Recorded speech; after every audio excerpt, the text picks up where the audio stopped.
ആത്മിക. ഞാൻ 6ാം ക്ലാസ് വിദ്യാർത്ഥിനിയാണ്. HSS സ്റ്റേഷനവിടം. ഒഴിഞ്ഞ തീവണ്ടി കമ്പാർട്ട്മെന്റുകൾ ഒരു സ്കൂൾ. അവിടെ ഇഷ്ടമുള്ള എന്തും കളിക്കാം, പഠിക്കാം. പേടിയില്ലാ പരീക്ഷകളിൽ പങ്കെടുക്കാം. എന്ത് സംശയവും ചോദിക്കാം, എന്ത് വികൃതിയും കാട്ടാം. എന്ത് രസമായിരിക്കുമല്ലേ? അങ്ങനെ ഒരു സ്കൂളിന്റെയും ഒരു വികൃതി കുട്ടിയുടെയും കഥയാണ് ടോട്ടോച്ചാൻ അഥവാ ജനാലക്കരികിലെ വികൃതിക്കുട്ടി. തീവണ്ടി ബോയ് കൊണ്ടൊരു സ്കൂൾ. വിശാലമായ ലൈബ്രറി, പൂന്തോട്ടം, നീന്തൽക്കുളം തുടങ്ങിയ ടോമസ് സ്കൂളിലേക്ക് എത്തുന്നത് ടോട്ടോ പഠിച്ചിരുന്ന സ്കൂളിൽ നിന്നും അവളെ പുറത്താക്കിയതിനാലാണ്.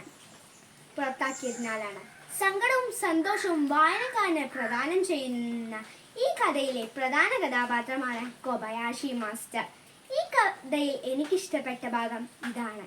ചവച്ചരച്ചിറക്കിട കഴിച്ചിടുന്നതൊക്കെയും ചവച്ചരച്ചുമെല്ലവേ ഇറച്ചി ചോറും മീൻകറിയും കടൽ വിഭവങ്ങളും കിഴങ്ങുവർഗ്ഗങ്ങളും ഉൾപ്പെടുത്തിയ സമീകൃതാഹാരം. കുട്ടികളെല്ലാം തങ്ങളുടെ ഭക്ഷണം പങ്കുവച്ചാണ് കഴിക്കുന്നത്. കൂടാതെ കഴിക്കുന്നതിന് മുൻപ് പ്രാർത്ഥിക്കണം.